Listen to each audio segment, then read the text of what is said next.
Coordination Office of the Club Schools. So on behalf of the Migros Club Schools and Coordination Office, I'd like to welcome you all to this workshop with JJ. We're very honoured to have you here today, JJ, and we're very thankful to Pearson. So thank you very much. We're very grateful to Pearson for making this possible and for the excellent collaboration that we've had over the years. As you know, the reason that we have JJ here also with us today is he's one of the authors of the book, but Mary will give you another introduction to JJ, okay? Right. Hello everyone. Hi Connie. Hello. I'm Mary Schnuriger, and I've probably met most of you. My brain's not working today, so if I don't remember your names, I don't even know my own anymore. Okay, so now to the official part. On behalf of Pearson Switzerland and the Migros Club Schools, I would like to briefly introduce the co-author of Migros' course book, Speak Out. That's not the course book, that's JJ. Sorry, not the course book. JJ has always been a writer, from writing plays for school children in the UK and Lesotho to publishing stories about social justice issues in his 20s. JJ's novel, Damnificados, published in January 2016, was nominated for an American Book Award and has been on Oprah's top 10 books to read now list. Woo! Woo! And you're all going home now.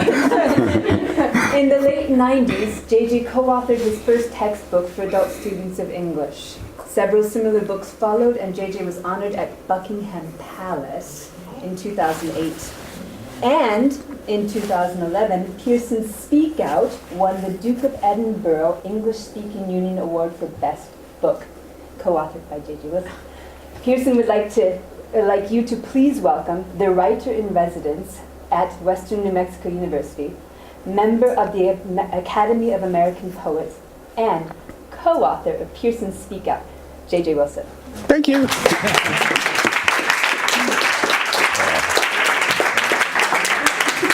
Hello, everybody. How are you? You're doing all right. Thank you for that amazing introduction. I feel very humbled by that. Thank you. Have any of you been teachers for more than 5 years? More than 10 years? More than 15 years? More than 20 years? 25 years? You are the survivors, like me. Fantastic. Congratulations. The reason I'm asking is I was just wondering who's super experienced, because you've probably had experiences like me in that you've probably had some students who were natural language learners over the years, who were organized and motivated, willing to take risks. And you've probably also had a lot of students who come to class with their body only. Their mind and spirit is somewhere else. And one thing those students lack is something called strategies, learning strategies, which are ways to help yourself to learn a language. So I thought I would base the first hour of today's session on learning strategies.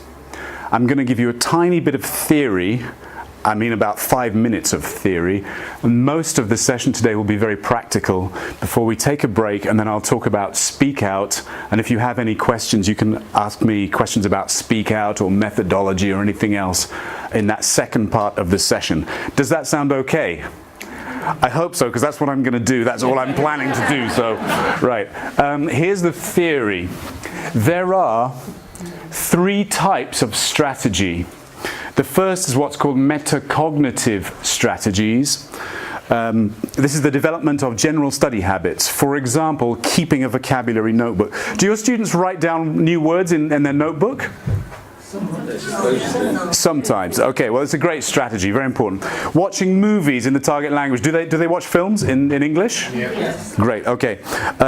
Buying a dictionary. Do they have dictionaries? Yes. Some of them, okay. And being aware of learning opportunities. So those are metacognitive, the sort of big general ideas. Cognitive strategies, the second type. This is directly related to individual learning tasks. For example, when learners manipulate learning material or apply techniques to the task. So for example, taking notes. I see 1 or 2 of you have pens and paper.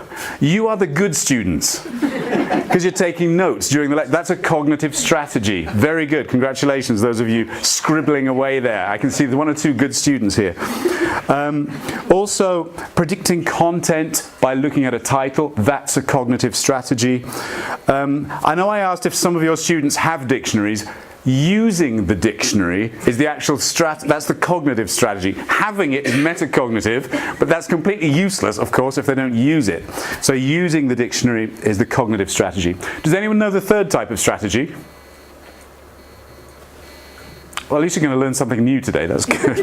Okay, the third type is called socio-affective strategies. This is interaction, group discussion, using other people to help you study. Do any of your students have study groups where they get together with their friends and learn? One or two, okay. Well, that's a socio-affective strategy. Also, it's ways of motivating yourself. For example, rewarding yourself and feeling positive about language learning. I had a student, actually she was from Switzerland. She used to, I gave them homework every day, and she used to do her homework and then eat some chocolate as a reward for finishing her homework. And this somehow motivated her, and that's a socio-affective strategy. Okay, that's all the theory I'm going to give today. Most of it's going to be practical. Now, what I'm going to do, I'm going to get you to actually discuss a number of questions. But before I do that, can you find a partner who looks particularly intelligent and friendly?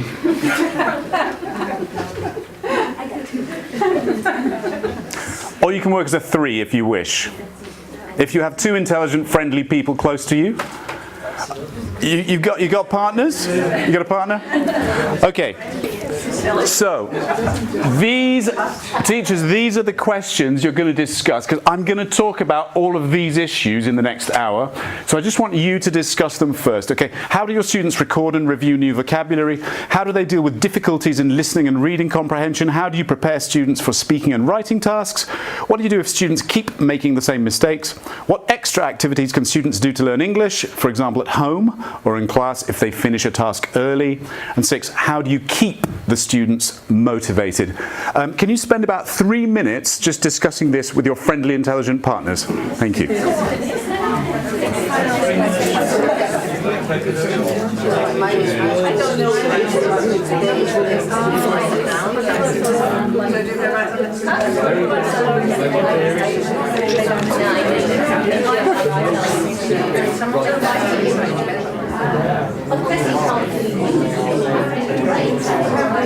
So I'm going to deal with all of those issues in the next 40 minutes or so.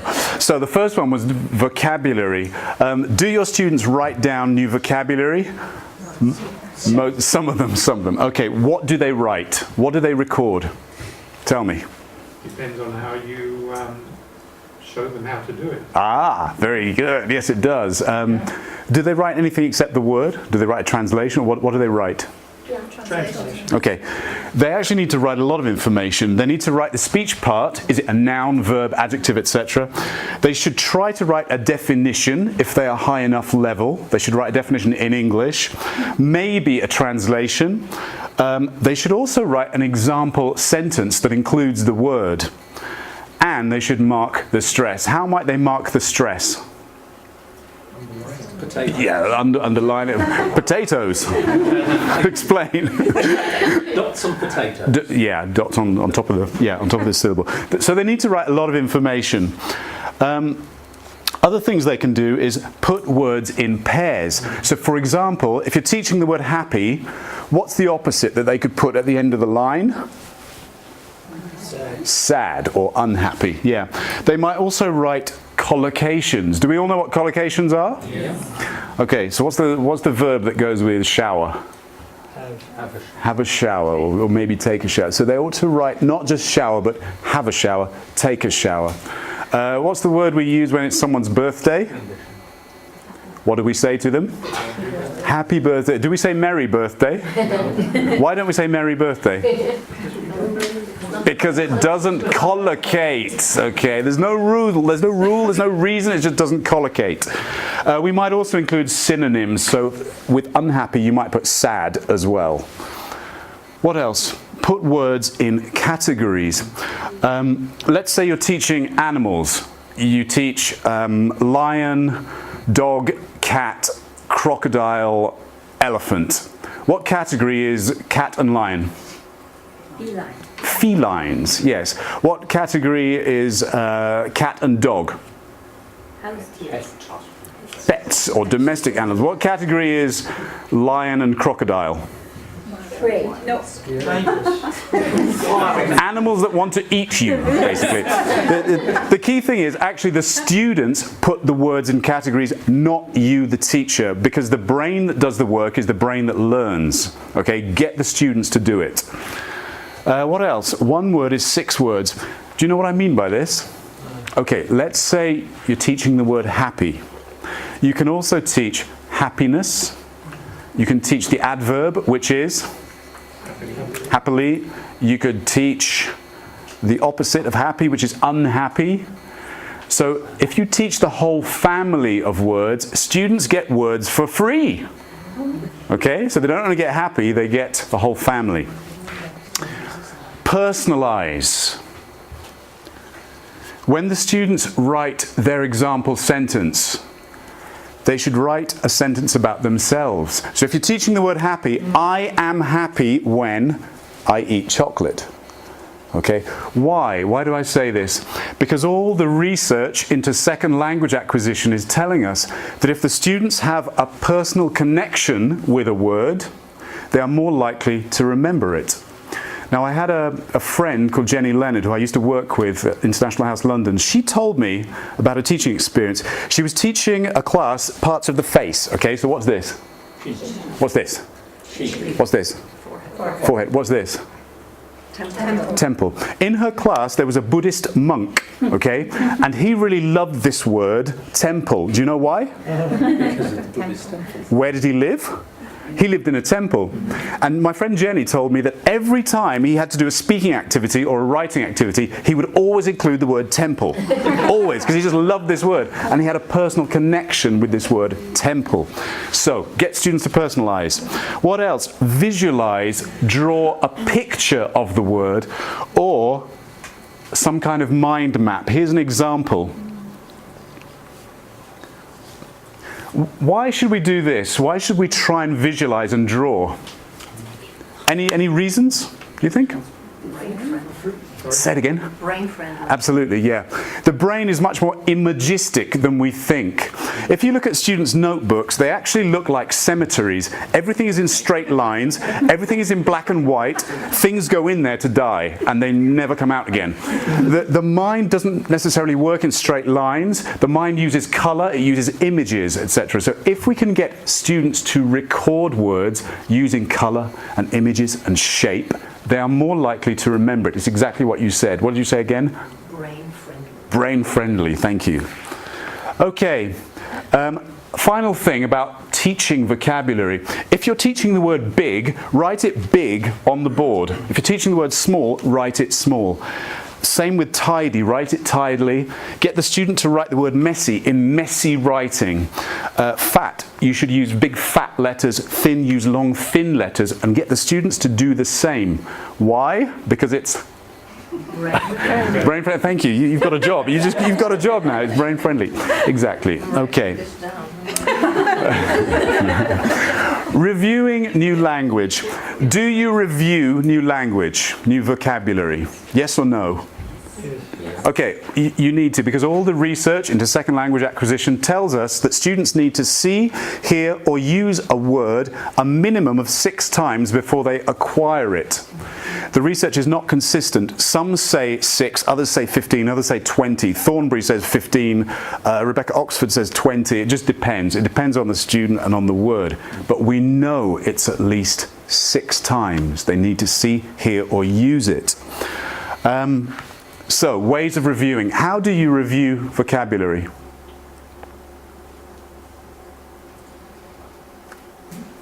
You get the students to think silently, ponder. What did I learn yesterday? You visit the words sometime between then and the next lesson at home?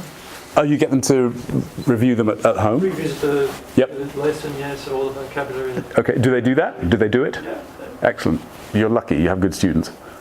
If I told mine to do that, forget it. Yeah.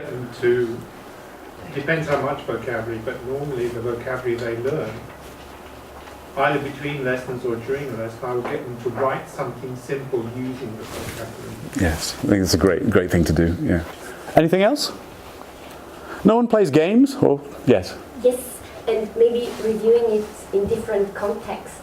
That's Excellent. important. Yeah. Warm up and just tell them, see, now you used it. Absolutely. Yeah. Well, I'm going to make a few suggestions of how to review. The first thing is the one rule. Does anyone know the one rule? I think I invented it, so you probably don't actually. The one rule is this. Students need to see a word 1 hour after they've learned it, then 1 day after they've learned it, then 1 week, etc. They need to keep seeing the word again and again and again. One example of a way of reviewing is to try and use the body. I'm going to just give you one example of this. Just watch me. Next to, under, next to, on, in front, above, behind. I'm going to do it again. Next to, under, next to, on, in front, above, behind. Okay, are you ready? You need both hands. You need both hands. Are you ready? Are you ready? Here we go. Here we go. And next to, under, next to, on, in front, above, behind, and again a bit quicker.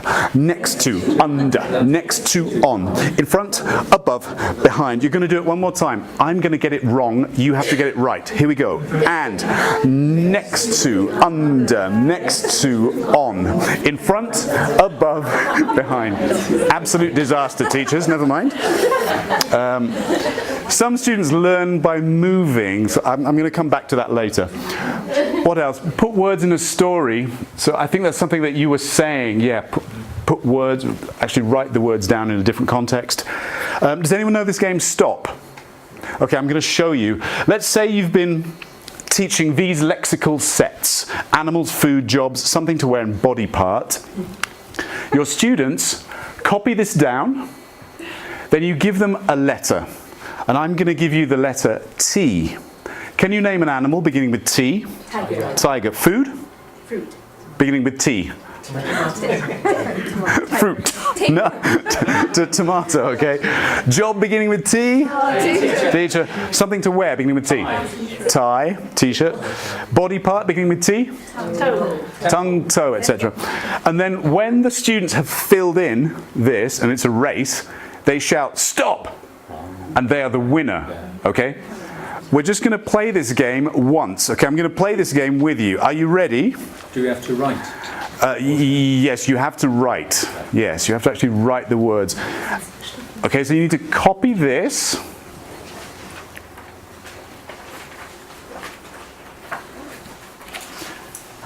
And the letter is... What do you shout when you're finished? Stop. Stop. Yeah, and then you become the winner, and you win lots of prizes. Swiss chocolate. Okay, the letter is S.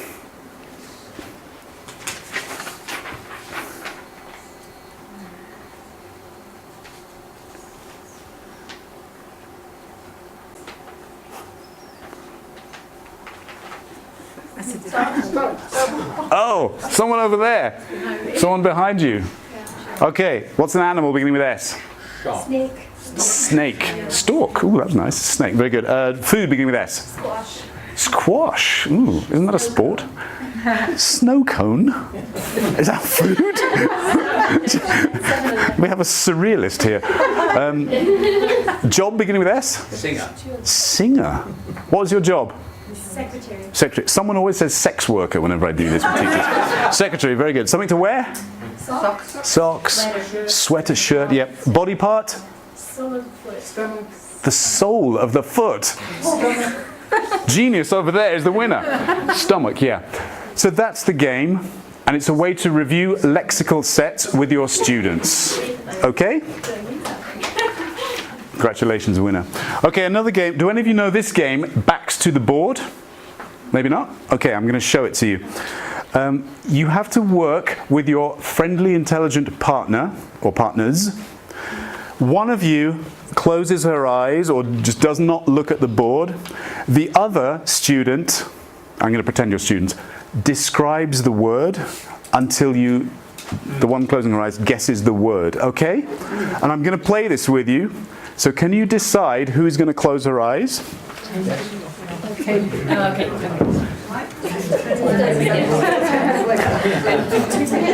Okay, here's the first word.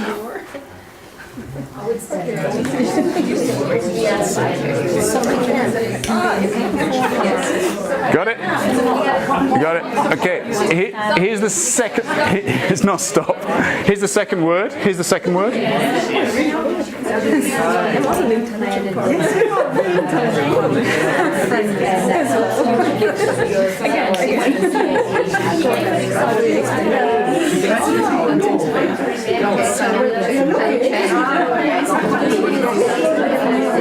Got it?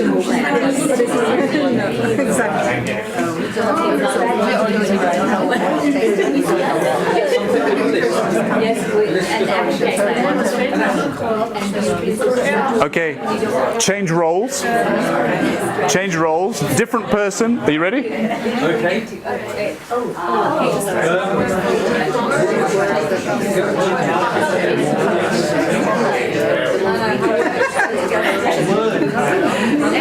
Okay, last one, last one.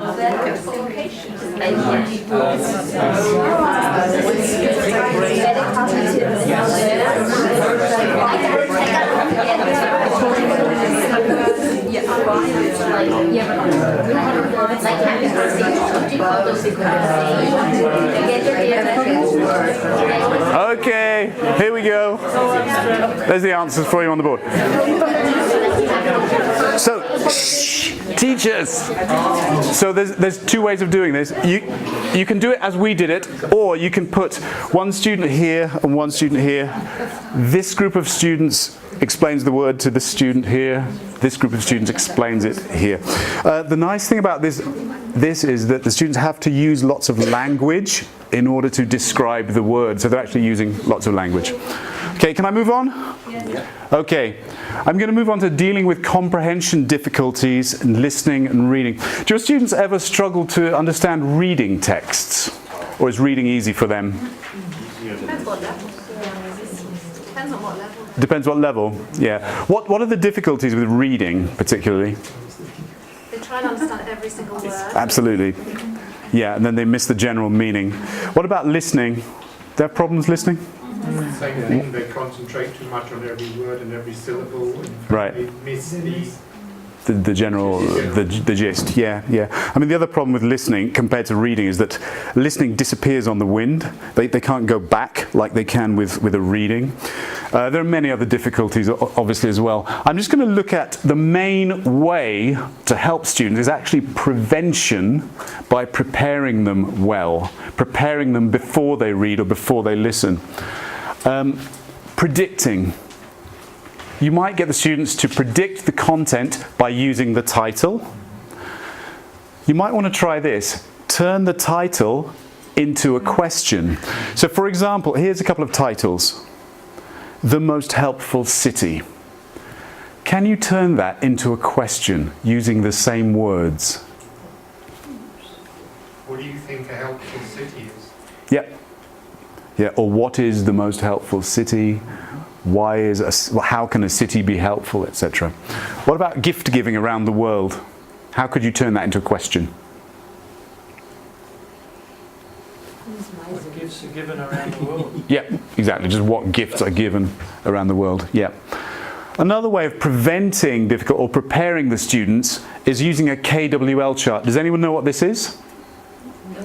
I'm going to show you a KWL chart. K stands for know, W stands for want to know, L stands for learned.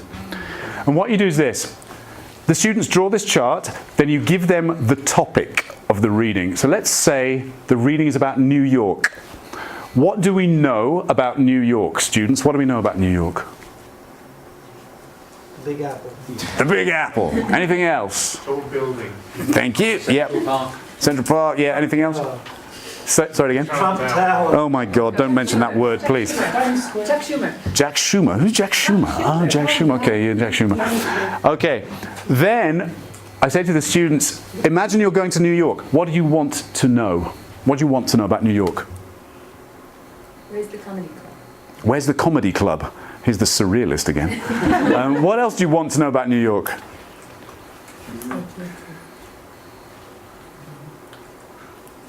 Where are the good restaurants? Sightseeing spots. Where are the good restaurants? Where's the red light district? Where are the museums? Anything else? Is it expensive? Where should I go to visit, etc. Then the students stop, they do the reading, and then what do they do in the third column? They write down notes about what they learned. You'll find that this is a really useful tool for making predictions and opening up their minds to the content of the reading. So I suggest you try it, KWL chart. Is that clear? Can I move on? Yep.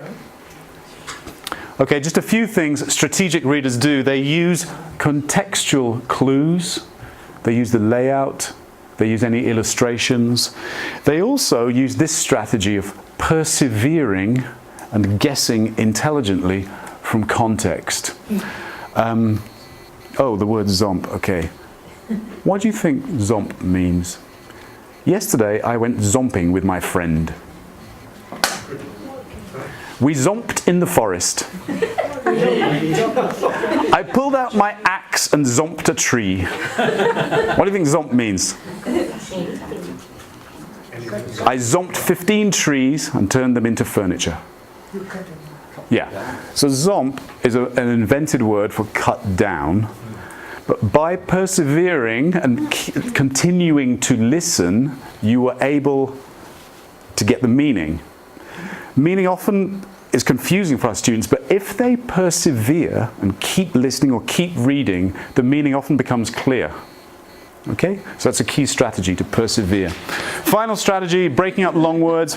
This is just an example. One of my students, pre-intermediate she didn't know what non-refundable was, so we just broke up the word. What does non, the prefix non, what does it do? What's the function of non? Negation. Negation, yeah. What's the suffix able? It makes a word into an adjective. Turns the word into an adjective. And she knew what refund meant, so she was able to work out the meaning once we'd broken up the word. So that's another key strategy. Okay, I'm going to move on to listening. Am I going too fast or okay? You're all still awake, right? So I guess I'll keep going fast. Listening, again, preparation is key. Once again, I'm going to talk about what we do before the students listen. Again, make predictions based on pictures. We might pre-teach some vocabulary, not too many words, maybe just 3 or 4 key words. We might brainstorm topic-related vocabulary. Try this. You show 10 words from the listening and the students guess the topic. You might also try playing or showing a teaser section. You know film trailers? They're like teasers. You watch 30 seconds and you kind of know the story. You might try doing this if you use video in class or if you want to do a listening. You just show them the first 15 seconds and they have to guess what's coming. Or another suggestion, do a dictation just using the first few lines or the first 20 seconds of the recording. Dictation forces them to listen really carefully and to process the language in a different way because they're writing it down. It's a different process from listening. Can I move on? Okay. We're going to do one listening activity. With your friendly, intelligent partner, I want you to make up a story in 30 seconds involving this cat. Okay? 30 seconds.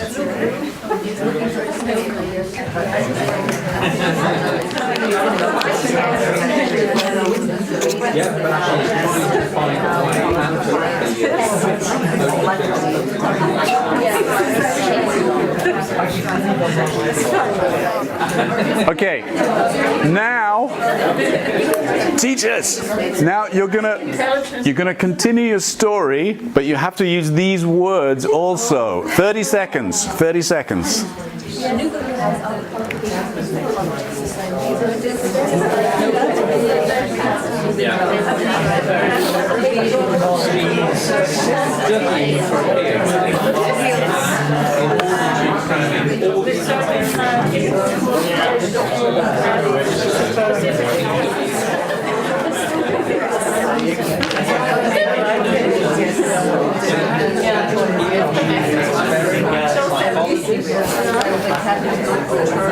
Time up. Okay, I'm going to read you. I'm going to read you the real story. Okay, are you ready? This is your listening activity. Steve Eichel, a psychologist, was worried about the number of therapists with false diplomas and degrees. He thought it was too easy to get these qualifications. So one day he decided to do an experiment. Eichel had a cat called Zoe. Using the name Zoe die Katze, in German the name means Zoe the cat, Eichel applied for a number of diplomas and a degree in hypnotherapy for his cat. He completed some forms, paid the money, and invented a CV and a job for Zoe at the Takela Ermi Friends School. Takela Ermi backwards spells, I'm really a cat. In a few weeks, the cat had 2 diplomas and a PhD. That's a true story. So you did some pre-listening work, didn't you, which attuned you to the kind of vocabulary that was in the story. Let's examine what we did. First task needs to be very, very simple. First listening task, very simple, low demand. For example, a gist question. Don't increase the cognitive load on the students. Just let them listen. You also might want to chunk the material. If you think the listening is going to be difficult or maybe long, what does it mean, chunk the material? Yeah, play it in bits. Play the first 30 seconds, ask a question. Next 30 seconds, ask a question. Or you might just get the students to write down any words they understood. Then the second listening task should be slightly more complex. Perhaps a productive listening task. I'll just give you an example. On your piece of paper, can you write the word yes, and then on the other side write the word no?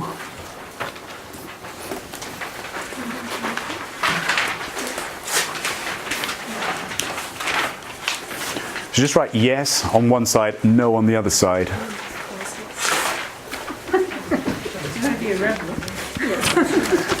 I'm going to ask you some very simple questions. All you do is just hold up the paper facing me saying yes or no, okay?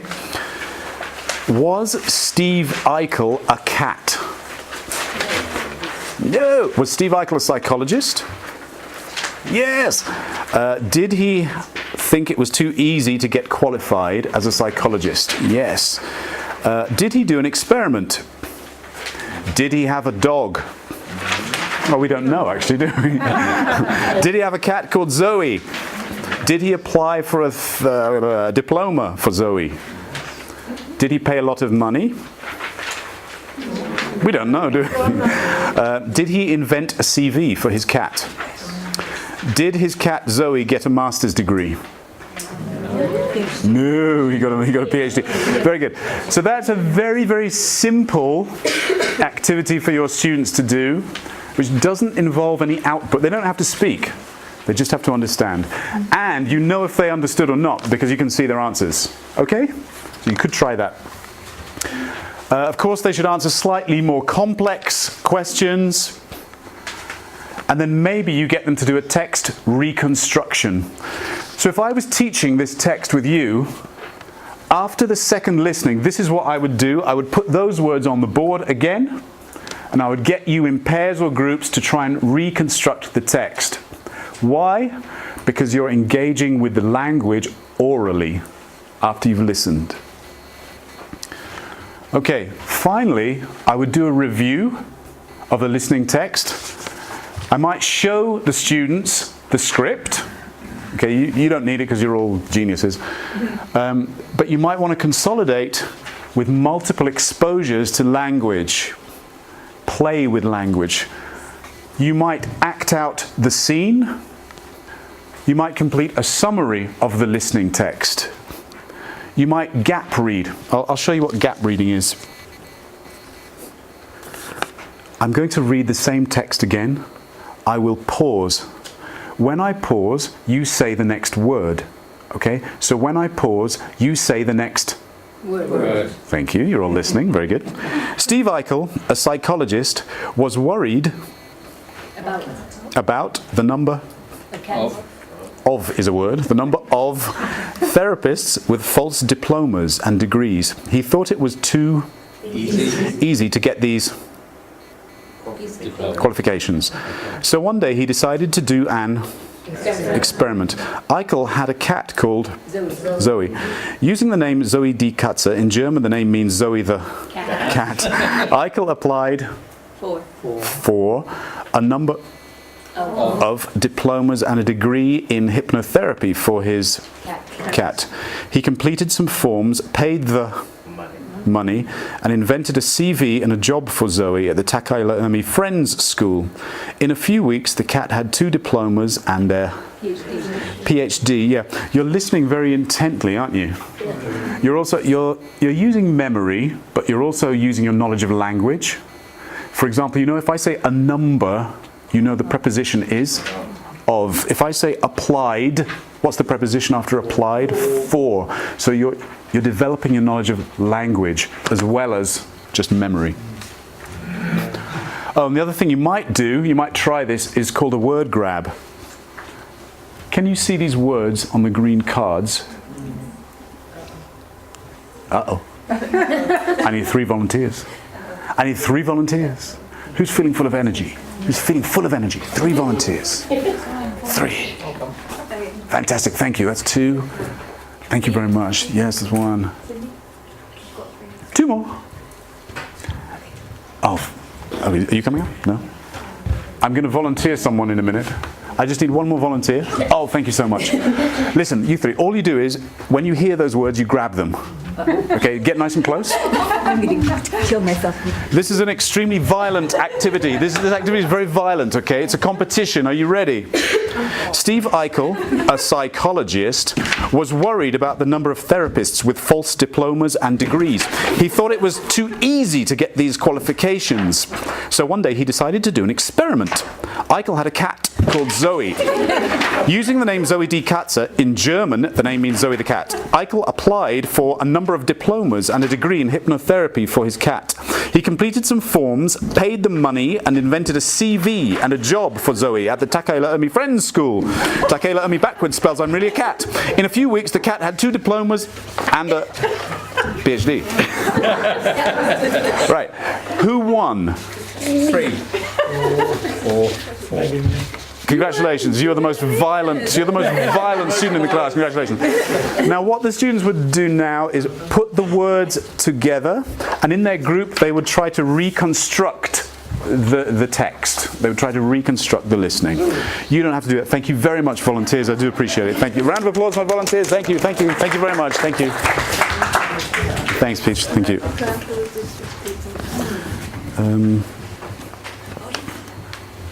So that's a word grab. If you have a large class, I don't usually do it like that, by the way. Usually it's on small bits of card on a desk, and the students are just working in threes and they just grab it.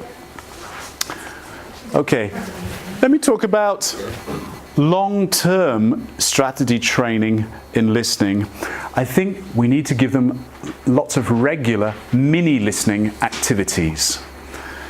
Here's an example. You might give very short dictations at the beginning of class.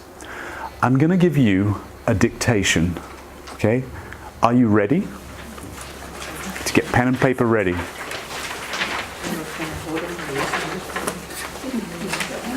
Here we go. Are we ready? Yep. What did you do last weekend?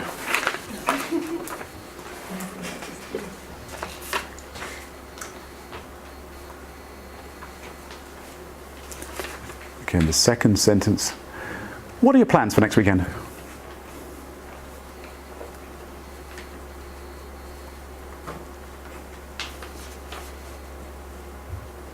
And that's the end of the dictation. So what we would do, we would check it, and I would write it on the board. Then what do you think I would get the students to do? Yeah, discuss it together. Now, did I speak nice and slowly for you? No, and I wouldn't speak slowly for the students either. I think it's essential the students get used to the speed of real connected speech. I had a colleague, I've never tried this, but I had a colleague who, he told me he would give the students a dictation that was actually the radio news headlines. It wasn't him speaking. He would put on the radio news headlines, the BBC, and he would tell the students they had to write down the headlines. And he told me that for the first week, the students found this completely impossible. It was too fast. But after about a week, they were all able to do it. They were only intermediate level, and they were able to do it. Why? Because they got used to the speed of speech, of real, authentic, connected speech. I never actually tried it, but he told me they just attuned their ear and their hand, and they were able to do it after a week. So I think students need that kind of regular, fast kind of activity with listening. TPR. We all know what TPR is? Yeah. Yes? Total physical response. Total physical response. Here's an example. Can you wave at me with your right hand? Can you wave at me with your left hand? Can you look really angry? Can you smile? Very good. Okay, that's total physical response. That is actually a listening activity. You can get students to do anything, walk around, swat flies, whatever you want. Some students will enjoy it because they like to move their body. Find the differences. Do you know that activity where the students have a picture with 10 different, well, one student has a picture, the other student has a picture with 10 differences. They describe the picture and find the differences. I'm going to show you another find the differences activity. You need to be in pairs. Can you find a partner? Has to be pairs this time.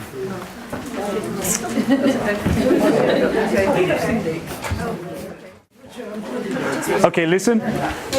One of you is pin, the other is pen. Can you decide who's who? Who's pin and who's pen? Okay? Right, all you do is this. Can you put your hand up opposite your partner's hand? Okay, listen. If I say the word pin, pin hits pen's hand. Pen has to avoid being hit. If I say pen, pen hits pin's hand. Pin avoids being hit. Okay, you ready? You ready? Pin. You have to avoid being hit. Hands up. Are you ready? Pen. Okay, hands up. Yeah. If you are pin, you have, and I say pin, you have to hit pen's hand. Pen must avoid being hit. Okay. Hands up. Hands up. Pen. Hands up. Hands up. Hands up, hands up, hands up. Pin. Okay, listen. One of you is single letter, the other is double letter. Decide who is who. Who's single letter, who's double letter? Okay, listen. If I say a word with only single letters, for example, single hits double letter's hand. If I say a word with double letter, for example, letter has double T, double letter hits single letter. Are you ready? You ready? Happy. Okay, you ready? You ready? Ready? Yeah. Sad. Okay, you ready? You ready? Ugly. Are you ready? You ready? Pretty. Okay, are you ready? You ready? Beautiful. Okay, relax, relax.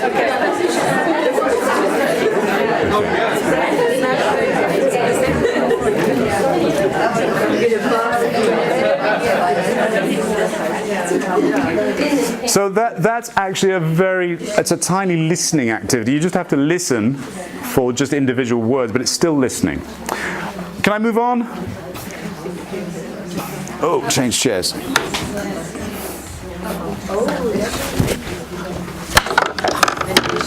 Okay, I need some volunteers again. 3 volunteers. It's very easy what you have to do.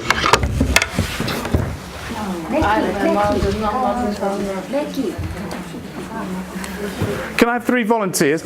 Oh, fantastic. Thank you so much, brain person. I can find 2 people who want to be on the, 2 more volunteers. Oh, thank you so much. And I just need 1 more volunteer. Oh, thank you very much indeed. Have a seat, have a seat. Okay, listen carefully, you 3. I'm just going to ask you some questions. If the answer is yes, you change chairs. Okay? If the answer is no, stay where you are. Okay? Have you ever been to France? That's very slow. Have you ever eaten shrimp? Have you ever drunk wine? You have to ask a have you ever question and then sit down really quickly. Any have you ever? Have you ever ridden a horse? You have to sit down really quickly. Have you ever question? Then sit down quick. Have you ever eaten snails?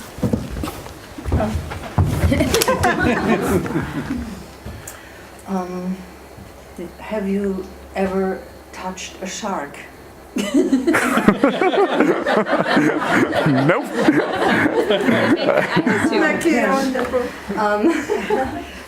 Have you ever been to China? Last one. Have you ever? Have you ever climbed a mountain? For a defined time. Define climb. Okay, thank you, volunteers. Thank you very much. Thank you very much. Thank you.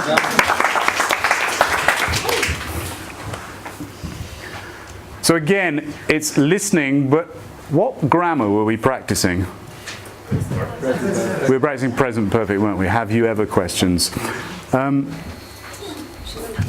Oh, yeah, thank you. I just want to say, you might think adult students will not like doing that, will not like grabbing words.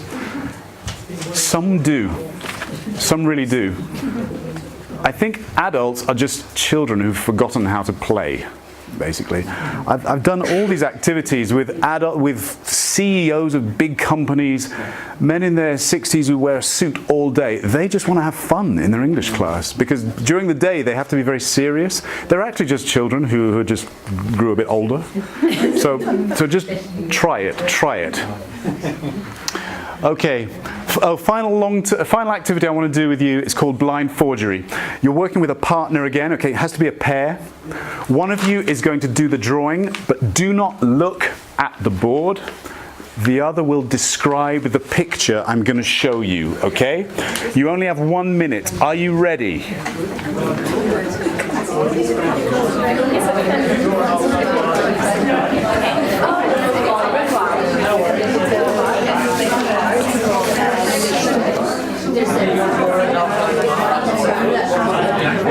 Anyone know the artist? Anyone know this artist? Cézanne. Cézanne, yeah. Okay. Change roles. Change roles. Okay, so you're going to be the artist now. Are you ready? Don't look.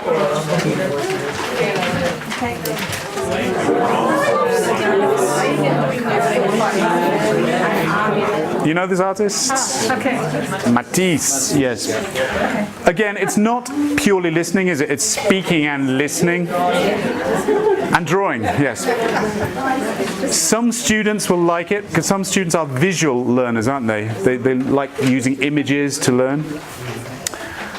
Okay, can I move on? Speak and writing tasks, okay. I'm actually going to get you to do a speaking task, and then I'll talk about what we did to show you some of the strategies that you might want your students to use. The task I'm going to give you is to talk about your favorite teacher, and it cannot be you. I'm going to give you an example. My favorite teacher was my high school English teacher. His name was John Marston. He was tall and thin, and he wore a bow tie every day, and his bow tie actually span when he was happy. I think he had some kind of gadget in his sleeve that made his bow tie go spinning. Now, the reason I like John so much is because he didn't care at all for the school rules. He just cared about his students. He cared about us being creative. And he's one of the main reasons I became a teacher. He used to lend us his books. He would take us to his house and show us his library and give us wine to drink once we got old enough. And I'm happy to say I'm still in touch with him 30 years later. So that's my favourite teacher, John Marston. What kind of language, what kind of words do you think you will use to talk about a great teacher? For example? Happy times. For example? Oh. How might you describe a great teacher? Interesting, helpful. Yep. Motivating. Yep. Friendly. Yep. Inspiring, yeah, definitely. Anything else? Funny. Sorry. Oh, enthusiastic. Yeah. Anything else? Knowledgeable. Yeah. Anything else? Eccentric. Great. Okay. What I'd like, eccentric, maybe for you. Okay. What I'd like you to do is just spend about 30 seconds thinking about your favourite teacher. You can take notes if you wish. Then I'm going to put you in pairs and you'll just talk about your favourite teacher very briefly, okay? So just about 30 seconds of silent thinking time, okay?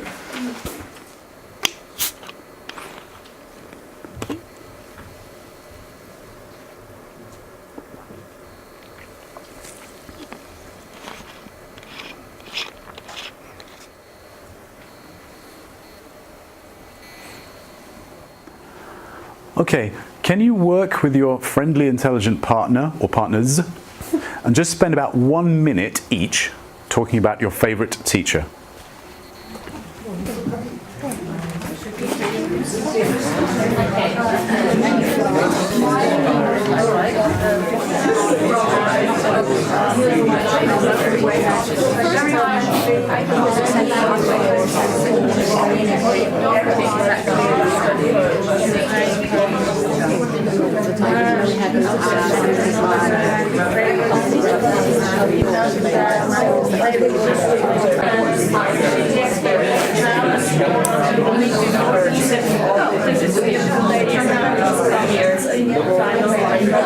Sorry, we need to stop. Sorry if you didn't finish. Was it nice to remember your favourite teacher? Did anyone cry? Someone usually cries. No, nearly. Okay, right.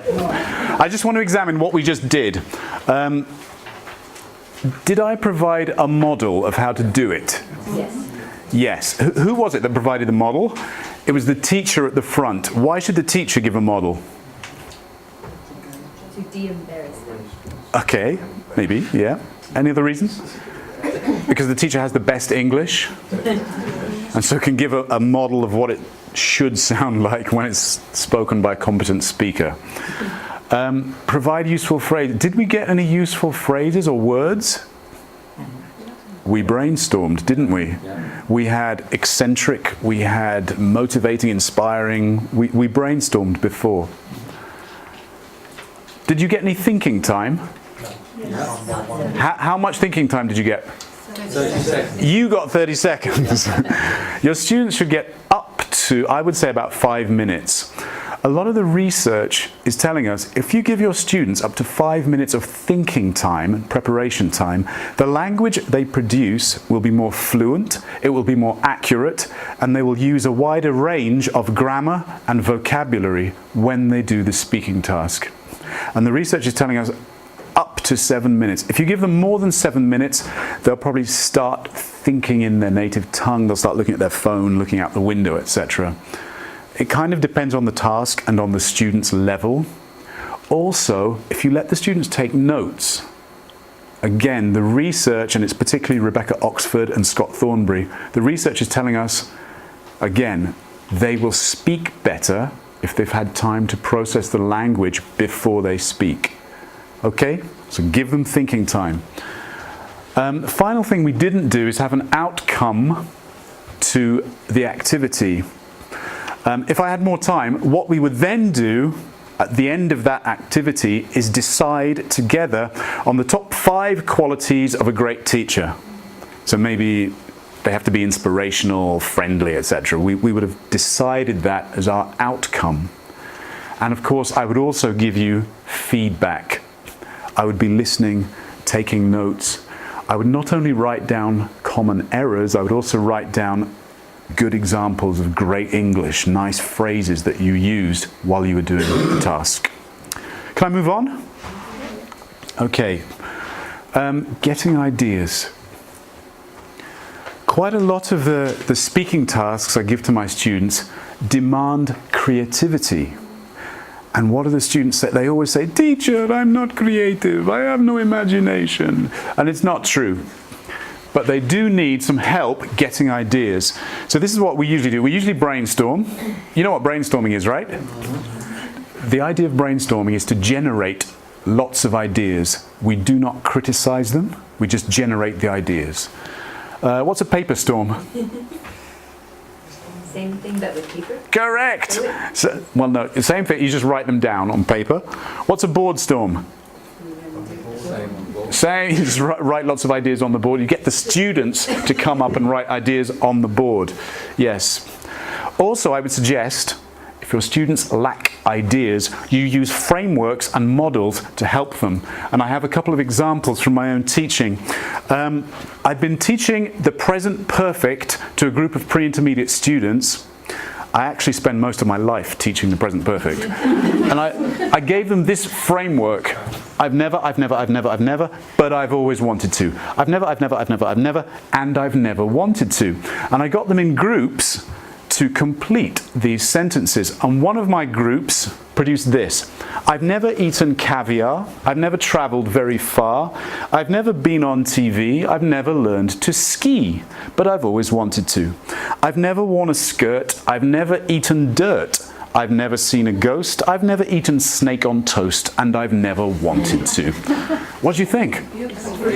They were pre-intermediate students. They were quite low level, and they made it rhyme. I didn't tell them to make it rhyme. They wrote a rhyming poem, so I thought that was great. But that was the framework, okay? And then they just filled in their ideas. I'll give you one more example. I'd been teaching a lesson about film, okay? And at the end of the class, the final speaking task was describe your favorite film. And so I gave them a few minutes to prepare, and I went around the class listening and monitoring, and I heard things like, "My favorite film is The Godfather. It's very good." The end. And there was still 15 minutes left of class. And I was like, what am I going to do? And I realized I hadn't prepared them properly. I hadn't given them enough preparation. So I wrote this on the board. My favorite film is, I wrote these sentence stems. It's about, it's set in, it's directed by, it stars. I like it because, I'd recommend it too. I did some drilling of, we did checked meaning first. Then we drilled pronunciation of two of those words. Which two words did I drill the pronunciation? Favorite and recommend. Yeah, we drilled the pronunciation. I got the students to complete the sentences, put them in different groups, and they did it again, and they did it much better. They extended the speaking because they were given better preparation. I think that's an example of needing to prepare students better before they actually speak. Can I move on? Yeah. Errors. Okay. Did you talk about error correction at the beginning of this session? Yes. Did you get that far? Yeah. Okay. Dealing with errors. Okay, we're nearly done. Just a few more minutes. The first thing, when you hear an error or see an error, you as the teacher have to categorize it. Is it an error of grammar, vocabulary, pronunciation? What is the problem? You have to do that quickly, mentally. Then you have to make a decision. Do I correct this error or not? Do we correct all our students' errors? No. Why? Why not? We don't want to demoralize them. Confidence. All those reasons. You don't want to demoralize them. You don't want to destroy their confidence. Also, I think it depends on the purpose of the activity. If the activity is an accuracy-based activity, do we correct or not? Yes. Yes. If it's fluency-based, do we correct everything? No. We probably only correct if the mistake hinders communication. Now the other thing, this is more difficult, is to correct memorably. Now I have a colleague who keeps a large plastic snake in her desk at the front of class. When her students forget the third person S and they say things like, he come, she go, she pulls out her snake and goes, she really does. And she tells me that all the students go, yeah, third person, he comes, she goes. She tells me it works. I don't know, I think she's crazy, but correct memorably. I want to give you an example of something I did with a group of students recently. They were having problems with prepositions of time. So I got them to memorize this. On Monday, in winter, at that time. They memorized it. Then the following day, they came back to class and I had labeled the classroom. Now, by a remarkable coincidence, this room is labeled in the same way. And so that wall is the at wall, that wall is the on wall, and this wall is the in. Remarkable coincidence, yes. I got the students to stand in the middle of class, and depending on what I said, they would then run to the correct wall. So if I said Monday, where would they run? Don't run, just point. Yes, if I said 3 o'clock, where would they run? If I said winter, where would they run? If I said Tuesday, where would they run? January, where would they run? Tomorrow, where would they run? Nowhere! You're the clever students, yes, they would all stay there. And so they did a bit of running around, and they started to get it right. Again, some students learn by moving. They like to move their body, so they liked it. Of course, the best form of error correction is self-correction, because it means the students have cognitively processed the error and made the correction themselves. Okay, here are a few spoken errors from my students. I collect my students' errors over the last 25 years. I thought you might like to read these.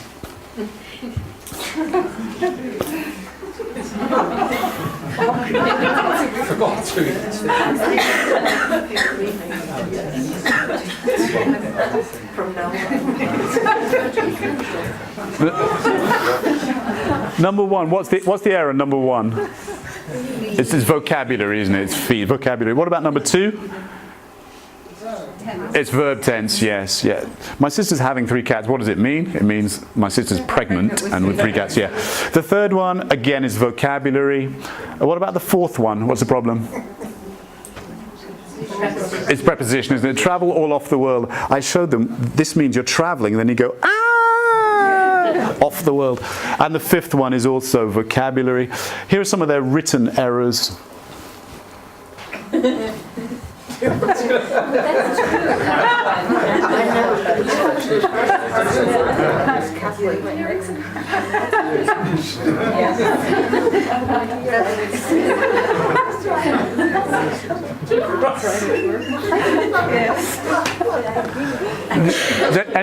Anyone know the problem with the number one, the first one? You might be surprised. This actually was an Arabic student who wasn't used to writing the Roman script, and he just got the Q and the G wrong on Gilt and Quilt. So it was a phonographic mistake. Number two was actually a German woman who she heard the word air conditioning. She thought it was pronounced ear conditioning, so she just wrote ear. Okay, 3, I don't want to talk about that. 4, I won't talk about that. 5 wasn't my student, actually. That was on the Mexican immigration form. Please sing your name. Okay, just to summarize, dealing with errors. First thing, make sure the students understand the error. Is it grammar, vocabulary, etc.? Second thing, if you can, without humiliating the students, do something memorable to correct it. That's difficult. You have to be quite creative. Third thing, if it happens again, students self-correct. That's always the best form of correction, self-correction. If it doesn't cause a communication breakdown, don't worry too much about the error. Why do I say this? Because the effects of teaching are always delayed. We can teach something one day and the students won't get it until the following day, or the following week, or the following month, or the following year, or perhaps never. Yeah, following lifetime. Okay, last section I want to do is using your time wisely. Do you have any students who finish everything quickly and then sit around looking at their phone or doing nothing. Do you have any of those? There's always one or two in my classes. They just finish quickly and they're a bit careless. I think the key thing is they need to keep working. They need to keep engaging with the language. Here are some things they can do. They can help weaker students. You can put your fast finisher with a weaker student. You could get the fast finishers together to test each other. They can do a 2010 super short summary. If you've been dealing with a text, get them to write a summary of it in exactly 20 words. Then they hand it to another fast finisher who edits it down to exactly 10 words. Try it. Very, very challenging. It's a really challenging thing to do for your quite high level fast finisher. You might, if you've been working with a text, reading or listening, you might get them to do a treasure hunt. Okay, spend 3 minutes, find as many irregular verbs as you can. Underline the adjectives, okay, circle collocations. Again, we just want them engaging with the language rather than looking out the window or looking at their phone. You might also get them to retell the text if they're using a text. I was going to show you, just read this text.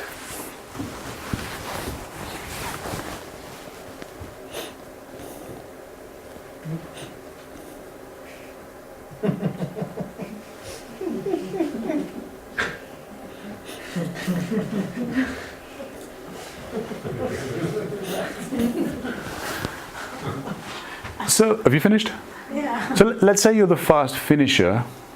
What I might do, if you finish everything, I might give you this, and then you have to, so a man and a wife were sleeping or asleep. The wife, it's a collocation, had a bad dream, and she woke up crying. Her husband comforted her, etc., etc. If you're a super fast finisher, and you finish that really quickly, I might just put that on the board, and then just spend a moment just with your partner, your fast finisher partner. Just say the story.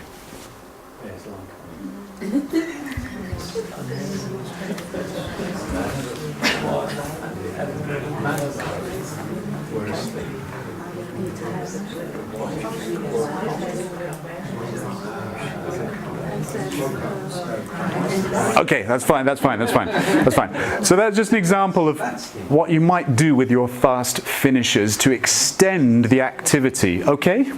Can I move on? I'm very nearly finished, I think. I just want to quickly talk about the main what's the biggest challenge of all with teaching English to students? What's the number one thing they need? Motivation. Correct. Motivation. So I'm just going to suggest ways to keep the students motivated. Firstly, goals can be very motivating. If they have an exam coming up, I think variety is essential. Maybe you change the class setup if you're allowed to. Multisensory learning. Maybe the students one day they hear a song or they use video or they have to do something physical. Clarity is motivating. I think the students need to know, why are we doing the present perfect again? And you might say, because it's used very commonly in English. That's why we're doing it. And because you keep making mistakes, that's why we're doing it. Feedback is feed forward. When you give feedback after an activity and you realize none of the students can use the past simple, it should feed forward into your next lesson, that maybe you spend 5 minutes at the beginning of the lesson reviewing the past simple. Is that clear what I mean by feedback is feed forward? It needs to feed forward into your teaching. If possible, give personalized schemes of work. So say one of your students has to give a presentation in English next month. For homework, you might get them to write notes in English only for that student. That's a personalized scheme of work. Some students will benefit from being creative, student and teacher creativity. Fun. Do you think your classes are fun? Hopefully, yeah. Maybe short games, perhaps some songs. constant encouragement, of course. Finally, some learner autonomy is motivating. I'm going to ask you some questions. Who writes, draws on and cleans the board? Is it always you, the teacher? Yes? No? Who chooses the texts to study? Is it always you, the teacher? Probably me, the materials writer, actually. Who tells stories? Is it always you, the teacher? No. Who answers the students' questions? Is it always you, the teacher? No. Who decides when to start or stop an activity? Is it always you, the teacher? Usually. Who chooses which pairs or groups to work in? Is it always you, the teacher? No. Who do the students look at? Is it always you, the teacher? No. Who gives feedback? Is it always you, the teacher? No. Mostly. Okay, if you answered yes to all these questions, I would politely suggest that you give a little more autonomy to your students. Why? Because it's motivating to make decisions about your own learning. Okay, I'm just going to summarize what I've been talking about. Many strategies are teachable. Do you remember at the beginning I showed you what students should write in their vocabulary books? That's teachable because you just give an example. Teach strategies by example. Start early in the course. On the very first day, teach your students how to write the words in their notebooks. Explain what it takes to learn English, that they will need to do lots of homework, etc.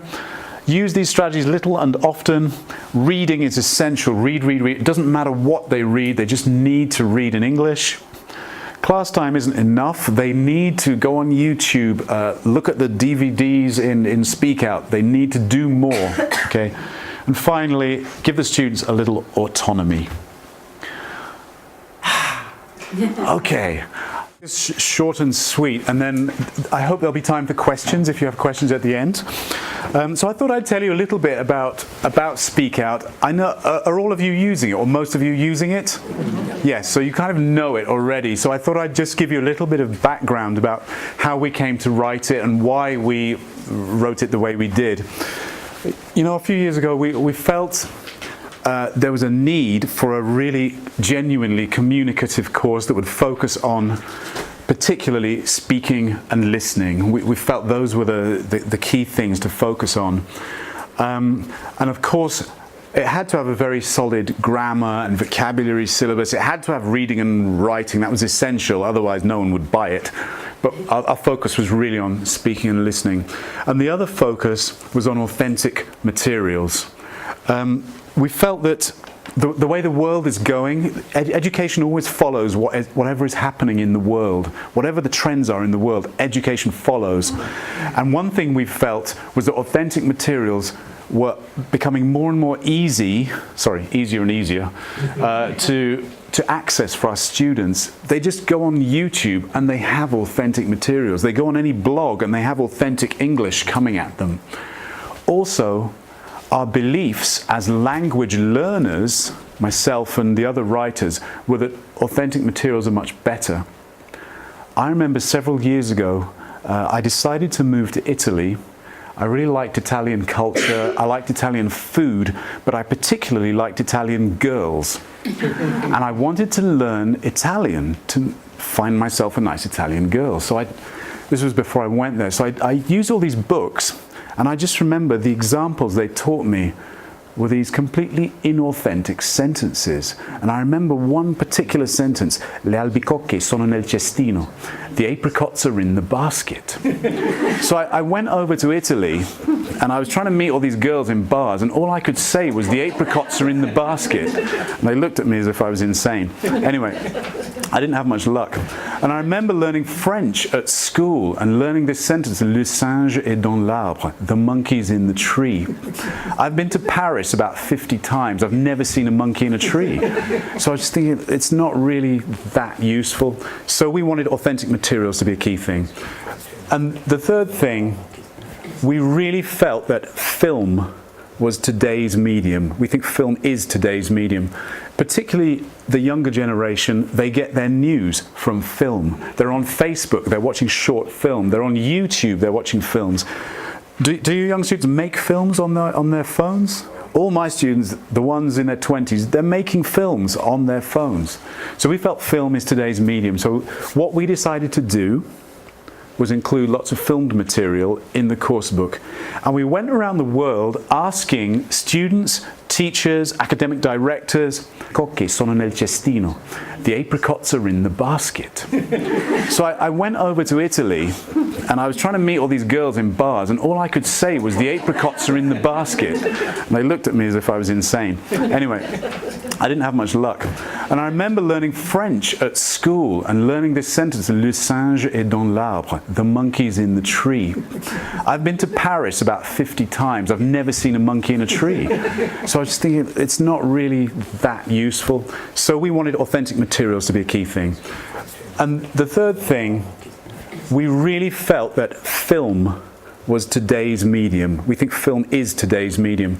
Particularly the younger generation, they get their news from film. They're on Facebook, they're watching short film. They're on YouTube, they're watching films. Do you young students make films on their phones? All my students, the ones in their 20s, they're making films on their phones. So we felt film is today's medium. So what we decided to do was include lots of filmed material in the course book. And we went around the world asking students, teachers, academic directors, what film company should we partner with? Which is the most respected? Which has the best material? And I'm not kidding you, about 95% of people said the BBC. A few said CNN, someone said Al Jazeera or something, but everyone said the BBC. So we made this deal with the BBC, and we had access to their archives, which is 70 years worth of film, of news, documentaries, etc., etc. And so that's how we came to include all that filmed material. As you know, we have all different genres. We have documentary, news, films, sitcom, everything. We wanted a balance. We wanted to make sure each clip was on the same theme as the unit. We wanted it to be as close to the right level as possible, because I know it's very demotivating for students when they watch something and they understand nothing. So we tried really hard to get the right level. It's very difficult at low levels using authentic material. So that was a big challenge for us. We also wanted the film clips to tell a story in about 4 minutes, that's also quite challenging. So I have to say, finding the film clips took us more time than actually writing the book. It was really challenging and time consuming. And the other thing, which you probably don't know about, is that if you use a film clip, you have to pay everybody associated with the clip. You have to pay the writer, the actors, the directors. If a dog walks by in the background, you have to pay the dog's agent. Okay, I'm joking about that, but you have to pay everyone. And sometimes when we found a film clip with, say, I don't know, with Gwyneth Paltrow in it, we wanted to use it. We called up her agent. It was going to cost us £10,000 to use her for 1 minute. Well, Pearson can actually afford it, but to pay Gwyneth Paltrow would mean that we had to put the price of the book up, which would mean no one buys it. They just photocopy it. So we had all these restrictions on us, which made it very, very challenging. But we hope we managed to sort of make a success of choosing the DVD clips. So really those are the 3 main things about the course: the focus on listening and speaking, the focus on authentic materials, and the focus on film. Besides the film, you all know about the street interviews, right? We felt we didn't only want film of actors and scripted film, we also wanted unscripted. So we had this idea to just take a microphone and a camera around the streets of London and interview people walking on the streets about the same topics that were in the unit. Have you all been to London? Who's been to London? Most of you? Oh, pretty much everyone. You'll know that when you go to London, there are people from all over the world there. So what we found was we had all these different accents in the street interviews, which we thought was great, because we think it's essential that students hear people speaking different types of English, different varieties. So we've got New Zealand, we've got Australian, we've got American, we've got Scottish, Irish, Welsh, etc. And we were really happy about that. What else? Yeah, those little clips of the street interviews, they are completely authentic, completely unscripted, and they're a great source of natural language. If you are a skillful enough teacher, you'll be able to pull out useful chunks, useful phrases from those interviews, which those chunks are being used in a very natural way. So, does anyone have questions? I mean, that's the basis of Speak Out. And of course, we needed writing and reading and grammar. We had to have those, a very solid syllabus for writing, grammar, reading, pronunciation. Otherwise, no one would buy the book. Well, actually, I'm going to jump to... I'm going to show you my email address. The second one is a blog. I write about teaching English. The third one is a blog about literature and social justice. That's just something else. So if you think of anything, any burning question or comment, please write to me. Thank you very much, everybody. It's been a pleasure working with you. Thank you. Good luck with everything.